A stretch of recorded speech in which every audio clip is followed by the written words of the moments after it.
हामीले सुनेको नि के हो भने हाम्रो पनि भूकम्प गइरहेको छ होइन हाम्रै लाइफ टाइममा पनि ठुल्ठुलो भूकम्पहरू अहिले भोग्यो होइन रिसेन्टली पनि तर भूकम्प पत्ता लगाउने चिज चाहिँ हुँदैन है जापानमा जस्तो धेरै जान्छ भुइँचालो तर त्यहाँ पनि यो पहिले थाहा पाउने चाहिँ खासै प्रुभन चिज छैन भन्ने हो नि त हामीले बुझेको है एउटा लेमेनको रूपमा मैले होइन म त साइन्सको कुरा धेरै जान्दिनँ तर मलाई अनौठो यहाँ के लाग्यो भने भाइ बहिनीले कुरा गर्दाखेरि अब होइन जस्तो उनले नै अब त्यो काम गरिराखेको भनेर भन्छन् भनेको त्यो प्रिकसनको जुन इन्फर्मेसन नै त्यो तपाईँहरूको सेटेलाइटले पठाउने भनेको कति पोसिबल छ यो त मैले सुनेको थिएन कहिले पनि यो त आफैमा नयाँ चिज हुँदैन एकदमै नयाँ चिज यो एकदमै अब भइरहेको छ त्यही धेरैजना मान्छेहरू सिनिकल हुनु त्यो मैले एकदम अचम्म लाग्ने कुरो देख्दिनँ कि किनभने धेरैजना मान्छे टाइम एन्ड अगेन ट्राई गरेर फेल हुनु भएको छ कि यो खालको अब हाम्रो थ्योरी चाहिँ के छ भन्दाखेरि अनि अरूहरूले पनि रिसर्च भइरहेको प्यारलली रिसर्च गरिरहेको थ्योरी हो यो पृथ्वीको चुम्बकीय क्षेत्रमा चाहिँ भूकम्प आउनुभन्दा पूर्व सानसानो तरङ्गहरू जाने भन्ने एउटा थ्योरी छ कि त्यो चाहिँ 75% जति इन्डोनेसियाहरूको अनि त्यसपछि जापानकै अनि त्यसपछि हवाईको अर्थक्वेकहरूलाई त्यसलाई चाहिँ उहाँहरूले केस स्टडी गरेर हेर्नुभयो हुँदाखेरि 75-80% चाहिँ उहाँहरूको रिजल्ट मिल्छ पाससँग कम्पेयर गर्दाखेरि मिलेको पाइयो अनि त्यो थ्योरीलाई चाहिँ let's test it through space अन्तरिक्षबाटै टेस्ट गरौँ न त भनेर हेर्दै जाँदाखेरि युनिभर्सिटी अफ मिशिगनको त्यो के अरे म्याग्नेटिक फिल्ड चेयरले चाहिँ एउटा पूर्व सूचना एकदम अत्यन्त सूक्ष्म तरङ्गहरू नाप्ने यन्त्र बनाएको रहेछ कि उनीहरूले त्यो चाहिँ फेरि उनीहरूले आफ्नो भर्जनमा बनाए ग्राउन्डको लागि भनेर बनाए त्यसलाई चाहिँ क्वाड म्याग भन्छ 4वटा म्याग्नेटोमिटर एउटै ठाउँमा राखेपछि एकैचोटि एउटै डेटा 4वटा म्याग्नेटोमिटरले लिएर फ्लक्चुएसन कति छ बाहिरको डिस्टर्बेन्सेस कति छ त्यसलाई रिमुभ गर्ने एल्गोरिदम बनाउनु भएको छ उहाँहरूले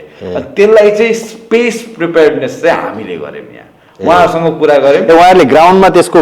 टेस्ट गरिराख्नु भएको छ तपाईँले त्यसलाई स्पेसमा गर्दै उहाँसँग कुरा गऱ्यौँ हाम्रो प्रेम राणा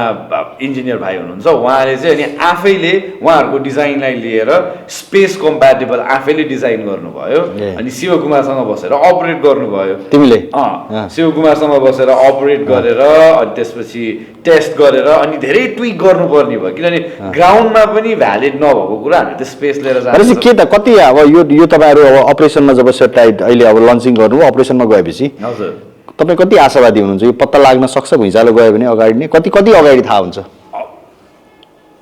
थ्योरीमा पेपरहरूमा चाहिँ 3 देखि 30 दिन अगाडि भनेर भन्नुभएको छ ए हो र 3 देखि 30 दिन अगाडिसम्म भन्नुभएको छ अब 3 मिनट अगाडि भयो भने धेरै ठुलो कुरो हुन्छ यो तर हामीले चाहिँ अब पेपर अनुसारै फलो गर्ने हो भने चाहिँ हाम्रो गोल चाहिँ त्यो छ अब सुरुमा चलाएर हेरेर यदि राम्रो डेटा पायो भने देन यदि एडिसनल ट्विक गर्नु पर्यो भने हाम्रो सिस्टम त चलेको छ भन्ने हामीलाई थाहा हुन्छ नि त ग्राउन्डमा चाहिँ चल्छ हामी एकदम विश्वस्त छौँ स्पेसमै त्यही लेभलको डेटा दिन्छ कि दिँदैन त्यो चाहिँ हेर्नै बाँकी छ अरूले कसैले गरे अब ल गर्यो भनेर त्यसरी चल्नुहुन्थ्यो हामीले नै सुरु गरेको भएर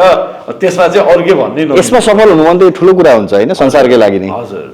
अब जो एउटा स्टेपिङ स्टोन जस्तो हुन्छ नि त्यसमा एडिसनल थप्नु त परिहाल्छ है त्यसमा अब हाम्रो चेपाङ भाइ बहिनीहरू इन्भल्भ भएर बनाएको छन् होइन यो खालको चिज त यो डिस्कभरी त ठुलो कुरा नै छ नि त आफैमा त्यो बाहेक तपाईँले फ्लडहरूको जुन कुरा गर्नुभयो अरू डिजास्टरको त्यसको पनि त्यसमा अरू पूर्व सूचनाहरू कतिपय कुराहरू अथवा कसरी थाहा हुन्छ यो चाहिँ अब नर्मली अब शीतल नानीले पनि भनिहाल्नु भयो के अरे इन्डेक्स वाटर इन्डेक्स र भेजिटेसन इन्डेक्स भनेर इमेज प्रोसेसिङमा चाहिँ दिइसक्नु भएको छ त्यो भएर दुईटा क्यामेरा राखेको कारण चाहिँ एउटाले चाहिँ आरजिबी ब्यान्डविड्थ दिन्छ रातो हरियो र निलो अनि अर्कोले चाहिँ एनआइआर दिन्छ अनि एनआइआर र त्यो दुईटा प्रोसेस गर्दाखेरि चाहिँ के थाहा पाइने हुने रहेछ भन्दाखेरि चर्किलो भयो भने पानी नभएको गाढा भयो भने पानी भएको सो त्यो दुईटा इमेजलाई लिएर चाहिँ हामीले त्यो चाहिने पिक्सलहरूको इन्फर्मेसन लिएर डेटा प्रोसेसिङ इमेज प्रोसेसिङ गरेर चाहिँ इन्डेक्स निकाल्छौँ अनि त्यो भएपछि चाहिँ अब कुनै पनि ठाउँमा पानी परिरहेको छैन भने त्यो जमिनबाटै देखिन्छ कति पानी छ अनि त्यो भयो भने खडेरीको पूर्व सूचना आउने भयो धेरै पानी छ भने ओके यो चाहिँ यहाँ चाहिँ फ्लड अब के अरे बाढी आउन सक्ने सम्भावना त्यो अनुसार चाहिँ हामीले कोरिलेट गरेको छौँ अनि यसको चाहिने चिजहरू चाहिँ तपाईँहरूले कहाँ कसरी गर्नुभयो यो अब इन्टायर अब हामी चाहिँ त्यही क्युटेक जापानमा क्युसु भन्ने ठाउँमा क्युटेक छ, त्यहाँ डाक्टर आवाज मास्के पढ्नु भएको उहाँहरू चाहिँ they are really good for with